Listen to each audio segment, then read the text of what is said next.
दोस्तों, स्वागत है आपका हमारे चैनल पर। मैं रात में सो रही थी कि अचानक मुझे एहसास हुआ कि कोई मुझे पीछे से पकड़कर मैं उनको पीछे हटाना चाह रही थी, पर मेरी कोशिश नाकाम रही। फिर मैं जैसे तैसे दूर हो गई। मैंने चाचा से कहा, यह सब गलत है। वह बोले, मेरी जान, मैं तुमसे बहुत प्यार करता हूं और मैं जानता हूं कि तुम भी मुझे बहुत प्यार करती हो। दिखावा करने का कोई भी फायदा नहीं है क्योंकि मैं जान चुका हूं। दोस्तों, मैं हंसिका और अभी मैं 20 साल की जवान कमसिन और मैं थोड़ा सांवली हूं। यह कहानी मेरे और मेरे हंडसम चाचा जी की है। क्या बताऊं दोस्तों, जब पहली बार उन्होंने मुझे वो सुख दिया था, मेरी तो जान ही निकाल दी थी। और उस दिन मजा तो इतना दिया था कि मैं आज तक उस दिन को भुला नहीं पाई हूं और न ही अपनी पूरी जिंदगी में कभी भुला पाऊंगी। मैं लखनऊ में अपने चाचा के साथ रहकर पढ़ाई करती हूं। मेरे चाचा जी मेरे पिताजी से 5 साल छोटे हैं और मेरे पिताजी उनको बहुत प्यार करते हैं। दोनों भाइयों के बीच बहुत ही गहरा दोस्ताना रिश्ता है। वह भाई कम और दोस्त ज्यादा है। मेरे चाचा जी बहुत हंसमुख इंसान हैं। वह सभी से हंसकर बात करते हैं, किसी को भी डांटते नहीं हैं। वह एक कंपनी में जॉब करते हैं, लेकिन उनकी सैलरी लाखों में है। वह रोज जिम जाते हैं। इस वजह से उनका बदन गठीला है और वह अभी 30 साल के आसपास लगते हैं। वैसे तो रंग उनका थोड़ा सांवला है, लेकिन बहुत हैंडसम लगते हैं। वह एक दोस्त की तरह सहयोग करते हैं। मेरी चाची करीब 5 साल पहले किसी बीमारी से गुजर गई थी। मेरी चाची के गुजर जाने के बाद मेरे पापा ने मुझे लखनऊ चाचा जी के पास भेज दिया था। बोले कि यहाँ गांव में अच्छी पढ़ाई लिखाई नहीं होती और शहर में पढ़ाई भी हो जाएगी और चाचा का भी ख्याल रखेंगी। मेरी माँ मान गई और चाचा जी भी तैयार हो गए। गांव से यहाँ का आबो हवा बिल्कुल अलग थी। खुलापन ऐसा कि गांव में ऐसे ही तो रोज मार कुटाई हो जाती। यहाँ की लड़कियां छोटे छोटे कपड़े पहनकर घूमती हैं। यहाँ बॉयफ्रेंड के हाथों में हाथ डालकर घूमती है। शुरुआत में मेरे लिए बिल्कुल अजीब था, लेकिन अब मैं शहर वाली हो गई हूँ। मुझे भी छोटे छोटे कपड़े पसंद आने लगे हैं। कुल मिलाकर मैं बिल्कुल चेंज हो गई हूँ। मेरे चाचा मुझे दोस्त की तरह व्यवहार करते हैं और उनका गठीला बदन देखकर मैं भी उनकी ओर धीरे धीरे आकर्षित होने लगी थी। वह मेरा बहुत ख्याल रखते थे। लगभग रोज ऑफिस से लौटते वक्त चॉकलेट, पिज्जा, बर्गर जैसी फास्ट फूड आइटम लाते थे। छुट्टियों के दिन हम घूमने चले जाते थे और मॉल में ब्रांडेड कपड़े की शॉपिंग करते थे। अब मैं सिर्फ ब्रांडेड कपड़े ही पहनने लगी थी क्योंकि चाचा जी ने मुझे इसकी लत लगा दी थी। और चाचा जी के साथ जब बाइक बुलेट पर गाड़ी में घूमने जाती थी तो जैसे एक बॉयफ्रेंड गर्लफ्रेंड की तरह रहती थी। हाथों में हाथ डालकर घूमने, हंसी मजाक खूब होता था। हम लोग इतने घुल मिल गए थे। धीरे धीरे हम दोनों की एक दूसरे के प्रति आकर्षित होने लगे थे। चाचा जी का अपना 2 फ्लैट थे। चाचा जी के रूम में ही टीवी था।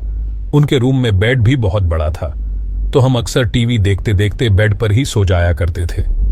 अब मैं उनको गौर से देखा करती थी। मुझे ऐसे देखना अच्छा लगता था, खासकर जब वह चनियान उतार कर नहाने जाते और नहाकर जब वापस आते थे। उनका भी आकर्षक मेरी तरफ तेजी से बढ़ रहा था। वह अक्सर मेरे संतरों को घूर कर देखते थे और जब मैं उनकी तरफ देखने लगती थी तो वह शर्मा जाते थे। वह अब मुझे हवस भरी नजरों से देखते थे। आखिर वह भी तो एक जवान मर्द थे। गर्द जब काफी समय से औरत से दूर हो तो यह होना स्वाभाविक है। हम अक्सर हंसी मजाक में एक दूसरे को थपकी मार देते थे। कभी वह किचन में मुझे पीछे से तो कभी मेरा उनके साथ स्पर्श हो जाता। ये सब मुझे बहुत अच्छा लगता था। अब यह रोज का सिलसिला हो गया था। वह अक्सर मुझे पीछे से और मेरे गालों पर चिकोटी काट लेते थे और कहते, कैसी है मेरी गुड़िया। मुझे प्यार से गुड़िया बुलाते थे। ऐसे ही एक दिन वह नहाकर बाथरूम में से बाहर आ रहे थे। तभी वह फिसल गए और फर्श पर गिर पड़े और उनका तौलिया खुल गया और वह बिल्कुल निर्वस्त्र हो गए। फिर मैं दौड़ कर गई और उनको सहारा देकर उठाया। उनको उठाते हुए मैंने उनका देख लिया और वह एक हाथ से अपना मुंह छुपाने लगे। मैं सहारा देकर उन्हें उनके बेडरूम में लेकर गई। उनकी कोहनी और कमर पर जबरदस्ती चोट लग गई थी। फिर मैं उनको बेड पर लिटाया और जैसे तैसे उन्होंने तौलिया से अपने आप ढांका। मैंने पूछा, कहाँ चोट लगी? तो वह बोले, कमर पर। तो मैंने कहा, आप इधर घूमिए, मैं क्रीम लगा देती हूँ। वह चादर खींचे और उसे ढककर और घूम गए। मैं चादर उनके कमर तक हटाई और क्रीम से मालिश करने लगी।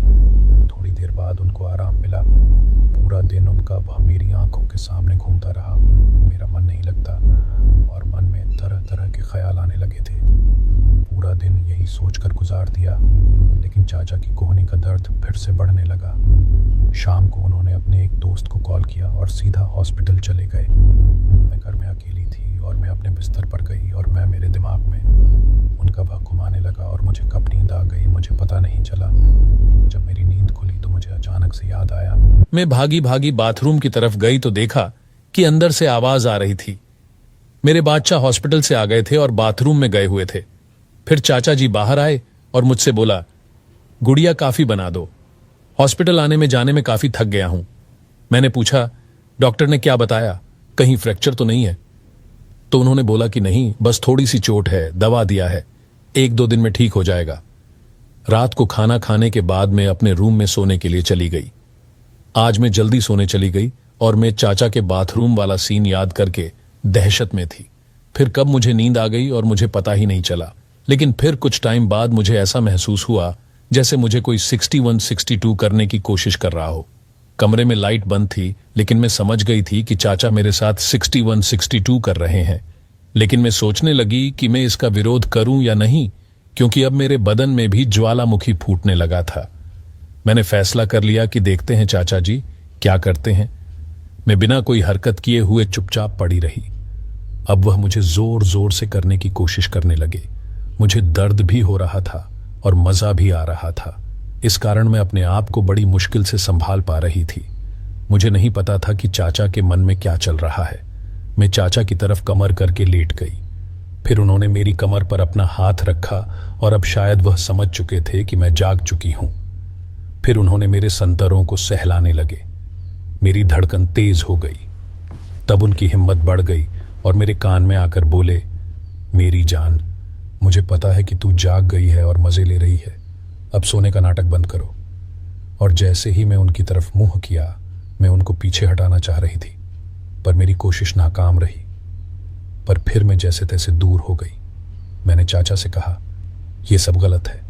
पर वह बोले, मेरी जान, मैं तुमसे बहुत प्यार करता हूं और जानता हूं कि तुम भी मुझे चाहती हो। जब चलो असली का आनंद देता हूं। मैं डर रही थी और ऐसे में चाचा जी की बन गई। इसके बाद मैं उनके साथ खुल गई और हम दोनों अब रोज करते हैं। कभी कभी तो चाचा जी मुझसे हार मानकर माफी मांगते हैं कि अब बस करो,